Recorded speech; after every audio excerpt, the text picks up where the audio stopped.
موضوع الدرس في عظمة المسجد الحرام وآداب دخولها في الوعظ والإرشاد. الحمد لله وكفى، والصلاة والسلام على خاتم الأنبياء سيدنا وحبيبنا محمد المصطفى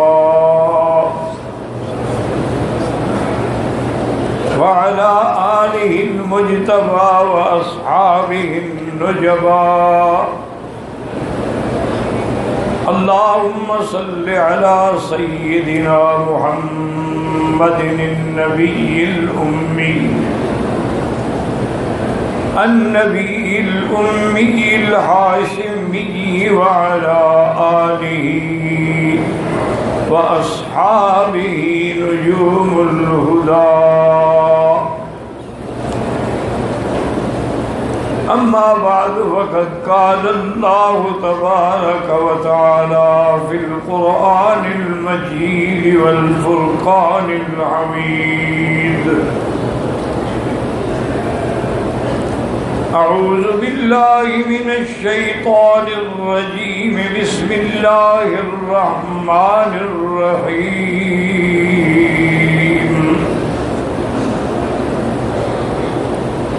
قد نرى تقلب وجهك في السماء فلنولينك قبلة ترضاها فول وجهك شطر المسجد الحرام.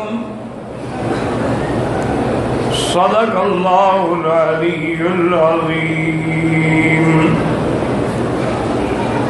قال النبي صلى الله عليه وسلم: من أكل البثل والثوم فلا تقربن مصلانا،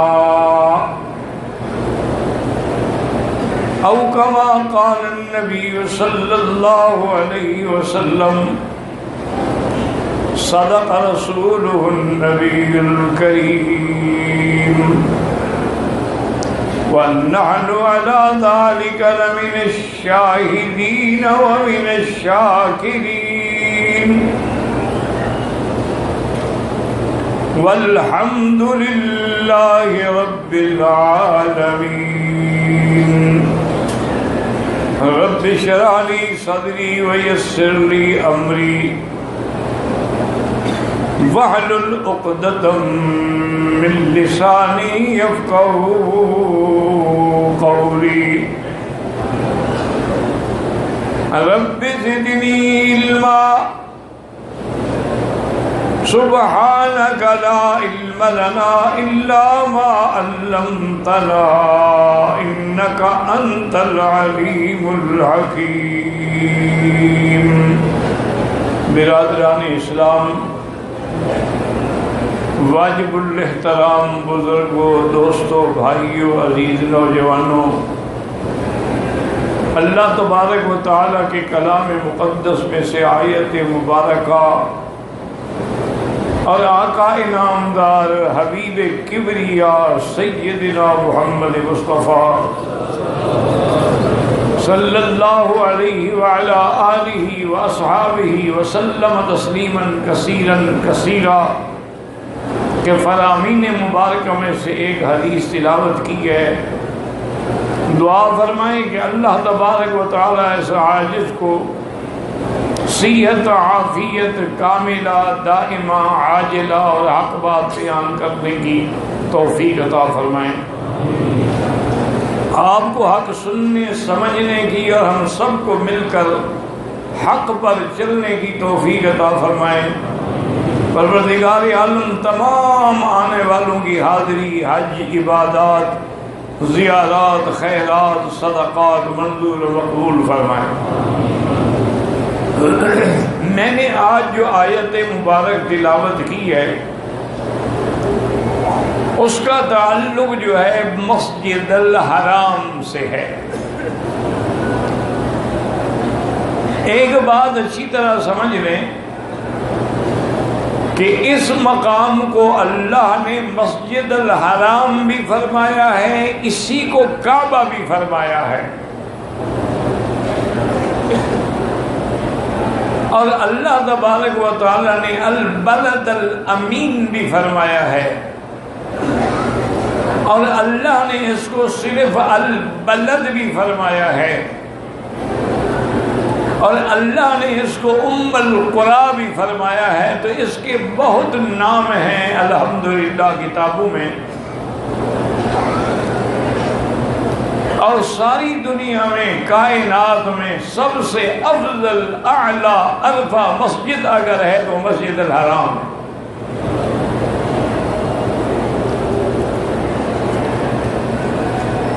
اس کے بعد مسجد نبوی ہے، اور اس کے بعد مسجد اقصیٰ ہے۔ مسجد الحرام کو حرام کیوں کہتے ہیں؟ یاد رکھو لفظ حرام جو ہے نا، مثلا انسان کسی خنزیر بھی حرام ہے، بندے کا گوشت بھی حرام ہے، لیکن دونوں میں فرق ہے۔ وہ خست اور ذلت کی وجہ سے حرام ہے، اور انسان کا گوشت جو ہے وہ عزت عظمت اور شان کی وجہ سے حرام ہے۔ تو تمام کائنات میں اللہ کی اس زمین پر سب سے افضل اعلیٰ جو ہے وہ مسجد الحرام ہے، اور اللہ نے اسی نام سے قرآن پاک میں متعدد مقام پہ فرمایا سبحان الذی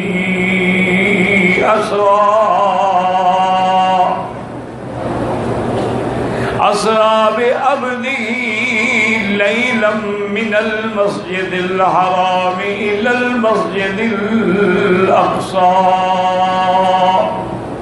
مسجد الحرام۔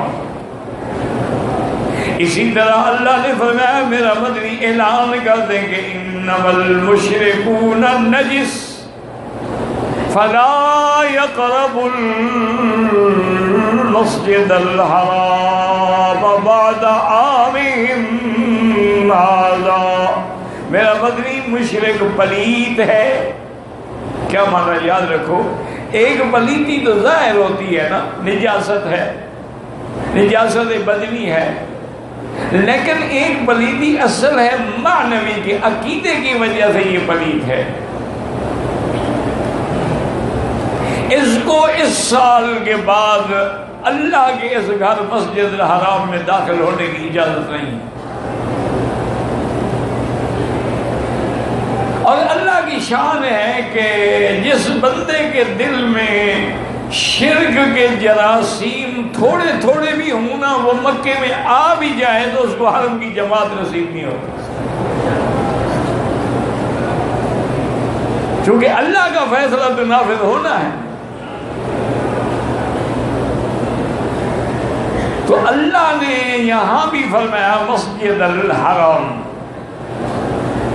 دوسری جگہ فرمایا ذالک لمن لم یکن اہلہ حاضر المسجد الحرام، کہ حج تمتع اور حج قران وہ کر سکتے ہیں جو اس مسجد الحرام کے رہنے والے نہیں ہیں، باہر سے آئے۔ وہاں بھی اللہ نے فرمایا مسجد الحرام۔ اسی طرح فرمایا اجعلتم امارت المسجد الحرام، اجعلتم سقایت الحاج و امارت المسجد الحرام کمن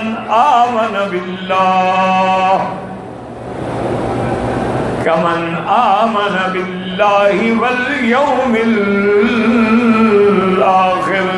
کافر فخر کرتے تھے کہ ہم مسجد الحرام کے بنانے والے ہیں، کعبہ کے بنانے والے ہیں، اور سکایا ہمارے پاس ہے، پانی حجاج کی خدمت ہمارے پاس ہے، تو ہمیں بھی تو اتنا بڑا مقام ملا ہے۔ اللہ نے فرمایا جاہلو کیا کہہ رہے ہو، اس خدمت کو تم ان کے ساتھ ملاتے ہو جو اللہ پر ایمان لائے ہیں۔ تو وہاں بھی مسجد الحرام۔ اب سمجھیں کہ مسجد الحرام ہو یا کوئی مسجد ہو، اس کے آداب ہیں، اچھی طرح سمجھنے کی کوشش کریں۔ سب سے پہلا حکم تو یہ ہے کہ یا بنی آدم خذوا زینتکم عند کل مسجد، یاد رکھو ہر سجدے کی جگہ مسجد ہے۔ اللہ نے حکم دیا کہ اپنی طرف سے اچھے کپڑے پہن کے مسجد میں آئیں، لباس اچھا ہو، بدن پاک ہو، لباس پاک ہو، اور زینہ ہے، یاد رکھو زینہ کا معنی یہ نہیں ہے کہ جس سے بس صرف عورہ چھپا ہوا ہو نا، ستر عورہ الگ چیز ہے اور زینہ الگ چیز ہے۔ تو جب بھی آدمی مسجد میں آنا چاہے، حضرت تمیم داری رحمت اللہ علیہ نے اس زمانے میں 1000 درہم کا ایک لباس خریدا تھا جو صرف مسجد کے وقت پہنتے تھے۔ ایک آداب تو اس کے یہ ہیں کہ جو بھی اللہ نے تمہیں لباس دیا ہے لیکن وہ صاف ہونا چاہیے، پاک ہونا چاہیے۔ اور اسی طرح یہ بھی آداب مسجد میں داخل ہے، کوئی مسجد بھی ہو دنیا کی، کہ اگر آپ نے بصل کھایا ہے یا تھوم کھایا ہے، یعنی ایسی چیز جس کی منہ سے ہوا آتی ہے، حضور نے فرمایا مسجد میں نہ آئے،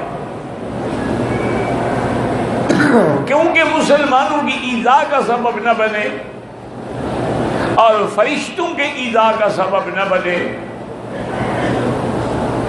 حتیٰ کہ اتنا بھی آیا ہے، فقہا نے لکھا ہے کہ اگر کسی آدمی کے منہ میں رائحہ کریہہ ہے، اگر اس کے دانتوں سے بدبو آتی ہے، تو نگاہ کہ ہر ممکن پہلے وہ اس کو صاف کرنے کی کوشش کرے، اور اس کے بعد کوئی خوشبو والی چیز منہ میں رکھ لے تاکہ اس ریحہ کریہہ پہ غالب آ جائے، جیسے کوئی لاچی کا دانہ رکھ لیا،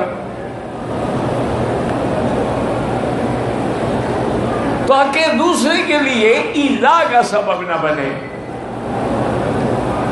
یا اسی طرح ضروری نہیں کہ بصل یا تھوم ہو، کوئی بھی آئے آ کریا ہے، جیسے بعض لوگ جو ہیں 2 دن 4 دن غسل بھی نہیں کرتے، کپڑے بھی نہیں بدلتے، اگر بدن اندر کی بنیاد بھی نہیں بدلتے، بدبو آ جاتی پسینے کی، تو اس کے لیے بھی یہی حکم ہے کہ مسجد کے قریب نہ آئے۔ مسجد کے آنے کے یہ آداب میں شامل ہے کہ ہر لحاظ سے پاک ہو۔ حیض والی عورت نہ آئے کیوں ناپاک ہے، نفاس والی عورت اندر نہ آئے کیونکہ ناپاک ہے، آدمی جنابت کی حالت میں ہے مسجد میں نہ آئے کیونکہ ناپاک ہے۔ اور پھر آنے کا بھی حضور نے فرمایا کہ اذا اتیتم المسجد فلا تسعون، کہ جب تم مسجد میں آ رہے ہو تو دوڑ کے نہ آؤ، جیسے بعض بھائی جو ہے نا وہ دوڑتے ہیں کہ جلدی جلدی رکعت مل جائے، یہ منع ہے فرمان نبی صلی اللہ علیہ وسلم کے خلاف۔ فرمایا کہ ایسے تمشون وانتم علی السکینۃ، وقار کے ساتھ چلتے ہوئے آؤ، ما ادرکتم فصلوا وما فاتکم فاتموا، جو مل جائے 1 رکعت 2 رکعت امام کے ساتھ پڑھو، باقی کھڑے ہو کے خود پوری کر دو، دوڑنے کی اجازت نہیں ہے۔ اور اسی طرح یہ بھی حکم ہے مساجد کے لیے کہ جو پیدل چل کے آتے ہیں، جتنے قدم اٹھاؤ گے ہر قدم پہ نیکی ملے گی اور گناہ مٹ جائیں گے۔ مدینہ منورہ میں کچھ دوستوں نے، کچھ صحابہ نے ارادہ کیا تھا کہ ہم ابالی سے اور قباء سے مسجد کے قریب آ جائیں. حضور نے فرمایا نہیں، جتنی دور سے آؤ گے اتنی اجر بھی تو زیادہ ہوگا نا. اور دوسرا یہ بھی آداب مساجد میں داخل ہے کہ جس بھی مسجد میں داخل ہوں سب سے پہلے دایاں پاؤں آگے رکھیں، بایاں پاؤں بعد میں رکھیں. چونکہ صحیح حدیث ہے حضور پاک صلی اللہ علیہ وسلم کی، بی بی عائشہ فرماتی ہے رضی اللہ عنہا، کان رسول اللہ صلی اللہ علیہ وسلم یحب التیامن فی تنعلہ وترجلہ وفی شانہ کلہ او کما قالت. بی بی عائشہ فرماتی ہیں کہ حضور پاک کو دایاں ہاتھ جو ہے وہ پسند تھا. ہر کام میں آپ دایاں ہاتھ، کھانا کھاتے دائیں ہاتھ سے، پانی پیتے دائیں ہاتھ سے، مسجد میں قدم رکھتے تو سب سے پہلے دایاں رکھتے. حتیٰ کہ حج کے بعد یعنی یا عمرے کے بعد حل کرا سب سے پہلے دائیں طرف سے سر مڑواتے.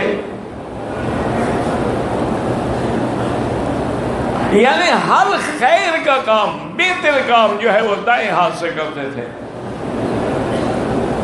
اسی لیے بعض علماء، بعض فقہا یہ کہتے ہیں کہ ذکر اذکار جو ہیں، تسبیحات جو ہیں، وہ کہتے ہیں کوشش یہ کریں کہ دائیں ہاتھ سے پڑھے، بائیں پہ نہ پڑھے. اب جب مسجد میں آئے تو سب سے پہلے کیا کرے گا کہ دائیں پاؤں رکھے اور کیا پڑھے گا؟ بسم اللہ والصلاة والسلام علی رسول اللہ، اللہم اغفر لی ذنوبی وافتح لی ابواب رحمتک. کوئی مسجد بھی ہو. اب دیکھیں ایمان سے کہیں کہ جو صحیح العقیدہ مسلمان ہیں وہ ہر مقام پہ حضور پہ صلاۃ و سلام پڑھ رہے ہیں. مسجد میں داخل ہوں، مسجد سے خارج ہوں، نماز ہے، تشہد ہے، اتحیات ہے، درود ہے، ذکر ہے، اذکار ہے، طواف ہے، صفا ہے، ہر وقت ان کی زبانوں پہ حضور صلی اللہ علیہ وسلم کے نام کے لیے درود و سلام ہے. اور ایک ماشاءاللہ آج کے زمانے کے مجنو ہیں جو صرف 12 ربیع الاول کو ان کی محبت جاگتی ہے، باقی سارا سال نہ نماز ہے نہ روزہ ہے، بس 12 ربیع الاول کو ان کی عقیدت جاگ رہی ہے. تو اب آپ نے مسجد میں داخل ہونے کے لیے کیا پڑھنا ہے؟ بسم اللہ والصلاة والسلام علی رسول اللہ، اللہم اغفر لی ذنوبی وافتح لی ابواب رحمتک. اور اس کے بعد یہ حکم ہے کہ اگر آپ مکے میں ہیں، مسجد الحرام میں ہیں، تو مسجد الحرام کا تحیہ یہ ہے کہ داخل ہونے کے بعد طواف کرے. چونکہ بی بی عائشہ فرماتی ہیں کہ جب حضور تشریف لائے تو سب سے پہلے بدأ بالطواف ہے، آپ نے طواف کیا. لیکن علماء فرماتی ہیں کہ اگر آپ کی طواف کی ہمت نہیں ہے یا آپ دوسری مسجدوں میں ہیں جہاں طواف ہوتا ہی نہیں ہے تو پھر کیا کرے؟ تحیت المسجد 2 رکعت پڑھے. اچھا یہ بھی حکم ہے کہ وہ تحیت المسجد کیسے پڑھے؟ قبل ان یجلس، بیٹھنے سے پہلے پڑھے پھر بیٹھے. بیٹھنے کے بعد اگر اس نے پڑھا ہے تو وہ سنت کے مطابق نہیں ہے. اب صرف اختلاف ائمہ کے درمیان میں جو ہے وہ اس بات پہ ہے کہ امام احمد بن حنبل رحمۃ اللہ علیہ اور امام شافعی فرماتی ہیں کہ مسجد میں، مسجد الحرام میں، مسجد کہیں کسی بھی مسجد میں جب بھی داخل ہو، چاہے وہ اوقات مکروہہ بھی کیوں نہ ہوں، پہلے 2 رکعت پڑھیں.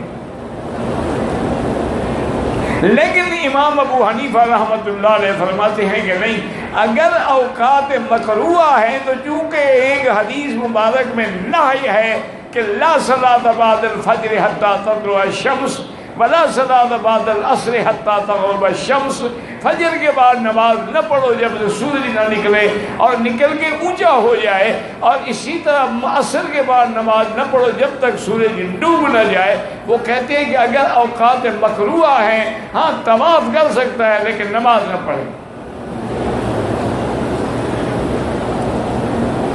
یہ آداب ہیں مساجد کے۔ اور اسی طرح ایک بات یہ بھی یاد رکھے کہ مسجد میں بیٹھ کے کوئی دنیاوی بات بھی اور بے شراء تجارت سودا یہ بھی بالکل نہ کرے، بلکہ اگر کوئی اس قسم کی باتیں کر رہا ہے تو حضور نے فرمایا ہے کہ تم دعا کرو کہ لا ربح اللہ فی تجارت، اللہ تو یہ تجارت میں برکت ہی نہ دے،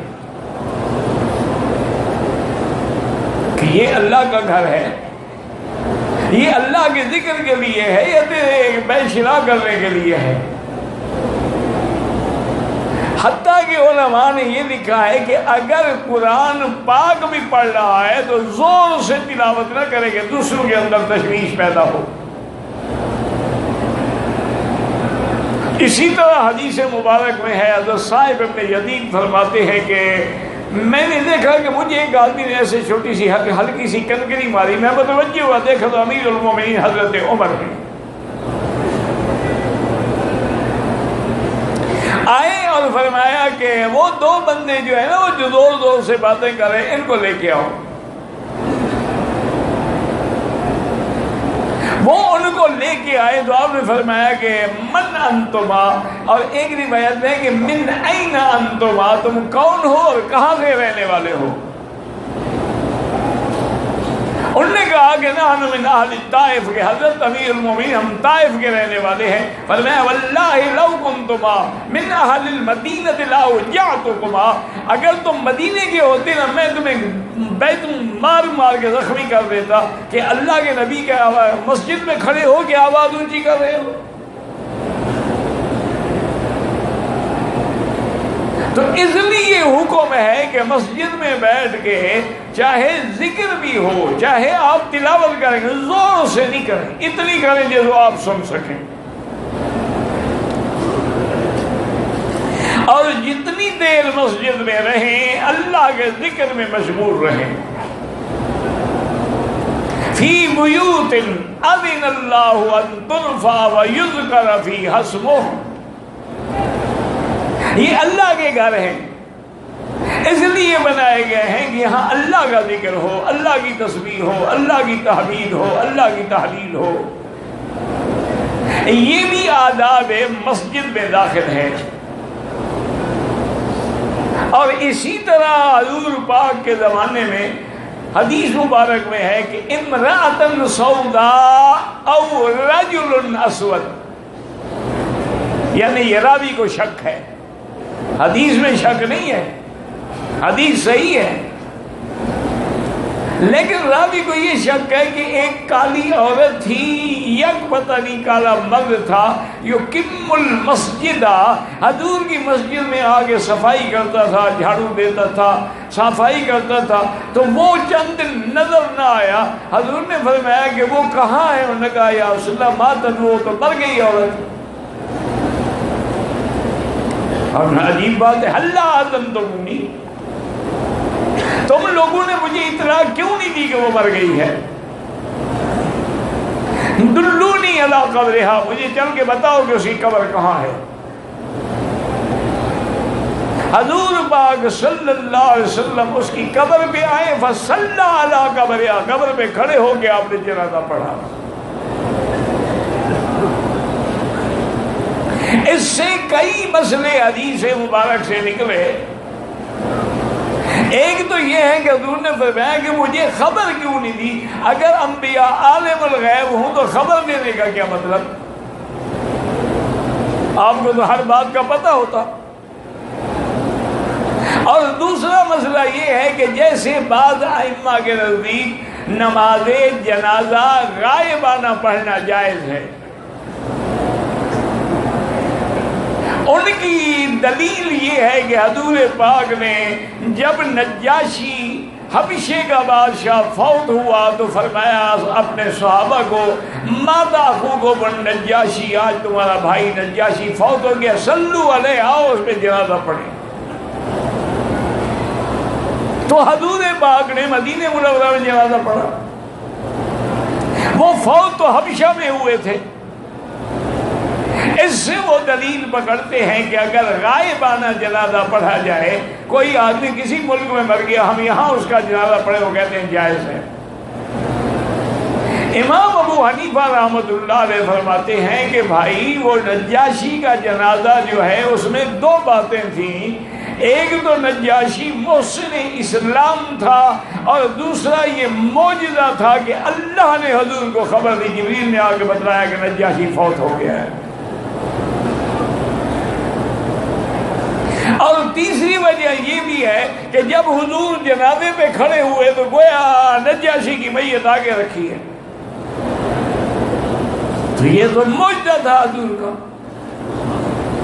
اگر حضور پاک نے نماز جنازہ غائبانہ مطلق پڑھنی ہے تو حضور کے کتنے صحابہ ہیں جو جنگوں میں شہید ہوئے، ان پر تو آپ نے کبھی غائبانہ جنازہ نہیں پڑھا۔ اور یہی وہ فرماتے ہیں اس حدیث سے بھی کہ اگر غائبانہ جنازے پڑھنا تو مسجد میں کھڑے ہو کے پڑھ دیتے، یہ کیوں فرماتے کہ مجھے قبر بتاؤ، اور پھر قبر پہ کھڑے ہو کے جنازہ پڑھا۔ اور اسی طرح اس حدیث مبارک سے یہ بھی مسئلہ ملا کہ مثلاً بعض لوگ ہوتے ہیں، رشتہ دار ہوتے ہیں، عزیز ہوتے ہیں، وہ جنازے پہ نہیں پہنچ پاتے تو قبر پر بھی جنازہ کھڑے ہو کے پڑھ سکتے ہیں۔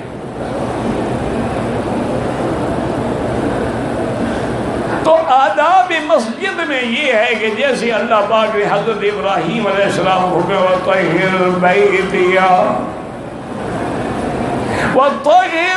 بَيْتِيَ لِلطَّائِفِينَ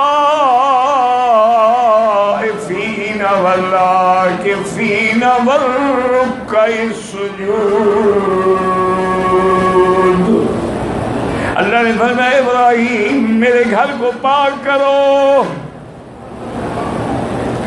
بتوں سے بھی پاک کرو، شرک سے بھی پاک کرو، نجاسات ظاہری سے بھی پاک کرو اور باطنی سے بھی پاک کرو، تاکہ اللہ کے گھر میں آ کے اعتکاف کرنے والے، عبادت کرنے والے، رکوع سجدہ کرنے والے جو ہیں وہ اطمینان سے نماز ادا فرمائیں۔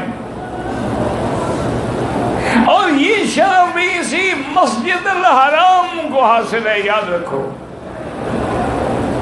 پوری کائنات میں صرف 3 مسجدیں ہیں جن کا حدیث میں ذکر ہے۔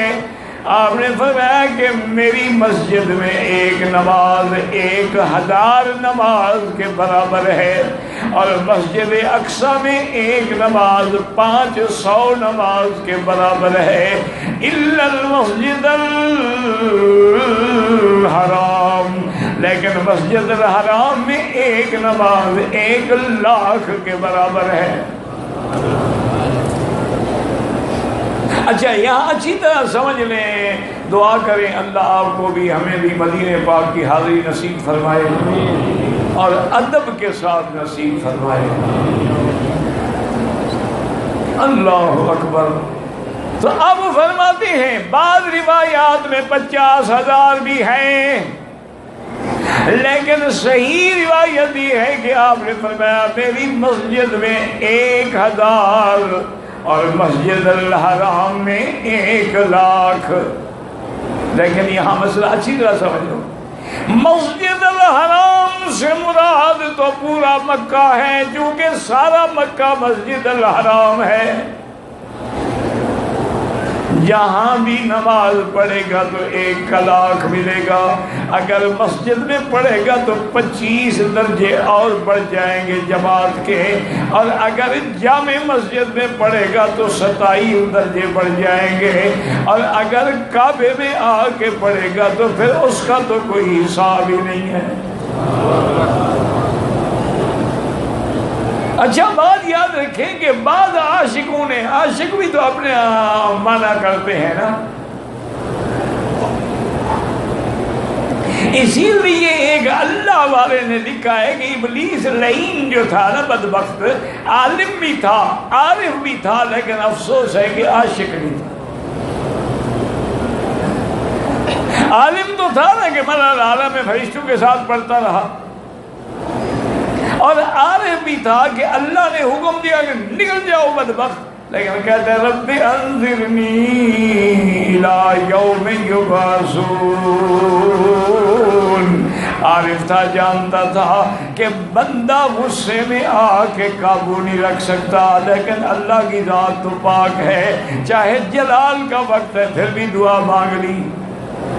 عارف تھا، سمجھتا تھا نا کہ اللہ کی ذات تو غضب ہو یا رضا ہو ما یلیق بشانی، اس کے بعد شان ہی نرالا ہے نا۔ لیکن انہوں نے کہا کہ افسوس یہ ہے بدبخت عاشق نہیں تھا، عاشق ہوتا تو کبھی نافرمانی نہ کرتا، عاشق کبھی اپنے محبوب کا نافرمان نہیں ہو سکتا، کیونکہ والذین آمنوا اشد حبا للہ، ایمان والوں کا سب سے زیادہ محبوب اللہ کی ذات ہوتی ہے۔ اللہ کے بعد حضور محمد مصطفیٰ کی ذات ہوتی ہے، صحابہ ہوتے ہیں، اولیاء ہوتے ہیں، اور سب سے زیادہ محبت اللہ کے ساتھ ہوتی ہے، غیر اللہ سے نہیں ہوتی ہے۔ کہتے ہیں نا، شیخ سعدی نے لکھا ہے نا کہ بادشاہ نے ایک دفعہ لیلا کو دیکھا تو حیران ہو گیا، کہنے لگا لیلا تم تو کوئی ایسی خوبصورت عورت نہیں ہو، رنگ بھی تمہارا کالا ہے، سانولا سا رنگ ہے، اور کوئی نئے نقش بھی ایسے جاذب کشش نہیں ہے، پتہ نہیں مجنون کیوں پاگل ہو گیا۔ اور نے کہا بادشاہ سلامت، آپ مجھے دیکھ رہے ہیں اپنی آنکھوں سے، مجنون کی آنکھ سے دیکھیں تو میرے حسن کا پتہ چلے۔ آپ بھی اولیاء اللہ کی آنکھوں سے دیکھیں اللہ کی شان، کہ اللہ تبارک و تعالیٰ کی عظمتوں کو دیکھیں،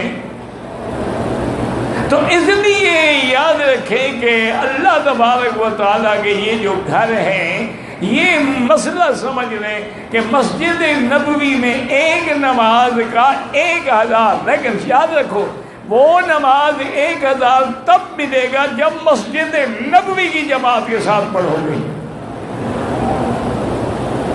مثلاً وہاں ہوٹل میں پڑھو یا باہر پڑھو تو 1 کا 1000 نہیں ملے گا، چونکہ مسجد نبوی محدود ہے اور مسجد الحرام تو سارا مکہ ہے۔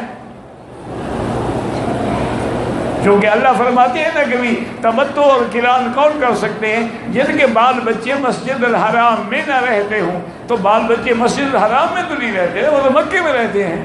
تو اس لیے علماء نے فرمایا کہ سارا حد حرم جو ہے، مثلا مینا بھی حرم میں ہے، مزدلفہ بھی حرم میں ہے، اور ادھر جیرانہ کے قریب حد ہے، ادھر تنعیم کے قریب حد ہے، یہ سارا مسجد الحرام ہے، جہاں بھی پڑھو 1 لاکھ ملے گا۔ اور مسجد نبوی کی جماعت میں مسجد کے ساتھ پڑھو گے تو 1000 ملے گا۔ ہاں جو لوگ باہر سین میں کھڑے ہیں لیکن امام کے پیچھے پڑھ رہے ہیں، وہ بھی مسجد میں شامل ہیں۔ اور مسجد اقصی میں ایک نماز جو ہے وہ 500 کے برابر ہے۔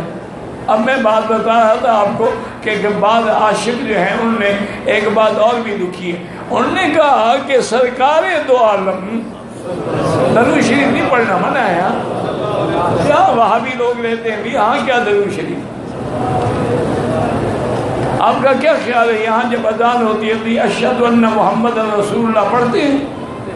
ہاں جی، سچی سچی بات کو پڑھتے ہیں۔ اور جب تکبیر ہوتی ہے اس میں بھی اشہد ان محمد رسول اللہ پڑھتے ہیں کہ نہیں پڑھتے؟ فرق صرف اتنا ہے کہ یہ کہتے ہیں درود بھی وہاں پڑھو جہاں حضور نے حکم دیا ہے، تم اپنے منشے سے پڑھتے ہو جو اللہ کو قبول نہیں ہے۔ اب اس کے لیے ایک آسان مثلا آپ نماز پڑھیں، اللہ اکبر، اب درود شریف شروع کر دیں، اللہم صلی علی سیدنا محمد وعلی آل سیدنا محمد، نماز ہو جائے گی۔ کیوں کہ اللہ کے نبی نے کھڑے ہو کر نماز درود پڑھنے کا حکم نہیں دیا ہے، نہ رکوع میں دیا ہے، نہ سجدے میں دیا ہے، تشہد میں دیا ہے۔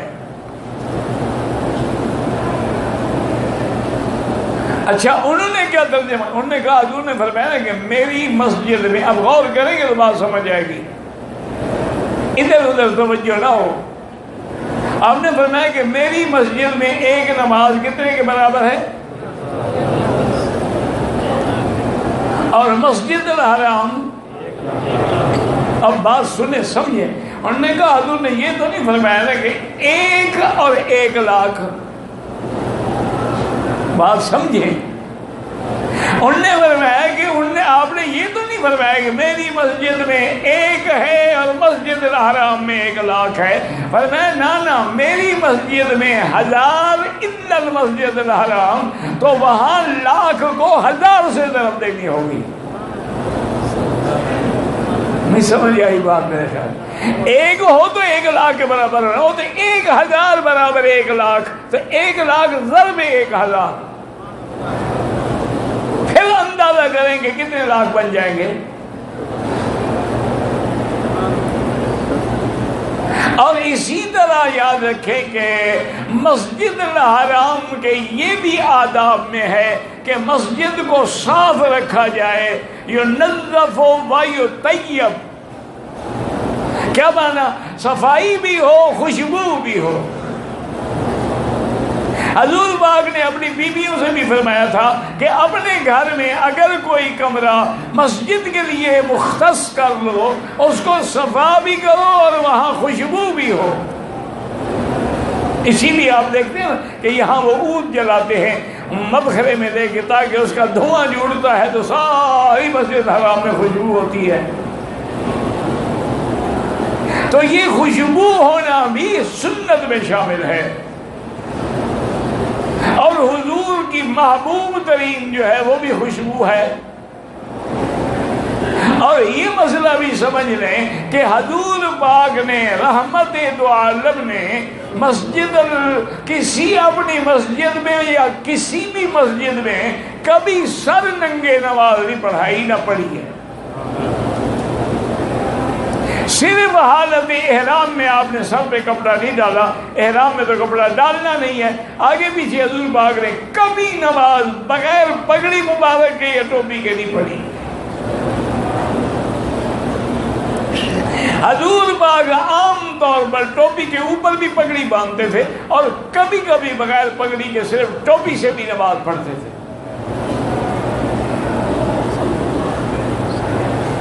اور اسی طرح یاد رکھیں کہ یہ مساجد جو ہیں، اللہ نے حکم دیا کہ انما یعمر المساجد من آمن باللہ والیوم الآخر، مسجد بناتے بھی وہ ہیں اور مسجدوں کو آباد بھی وہ کرتے ہیں جو مومن ہیں، اللہ کے قیامت پہ ایمان رکھنے والے ہیں۔ جو مومن نہ ہو، آخرت پہ ایمان نہ ہو، وہ مسجد کا کیا احترام کرے گا؟ اور یہ بھی فرمایا وَأَنَّ الْمَسَاجِدَ لِلَّهِ فَلَا تَدْعُوا مَعَ اللَّهِ أَحَدًا، فرمایا مساجد یا سجدے کی جگہ صرف اللہ کے لیے ہے، اللہ کے سوا کسی کو نہ پکارا کرو کہ مسجد میں بیٹھ کے بھی غیر اللہ کو پکارے۔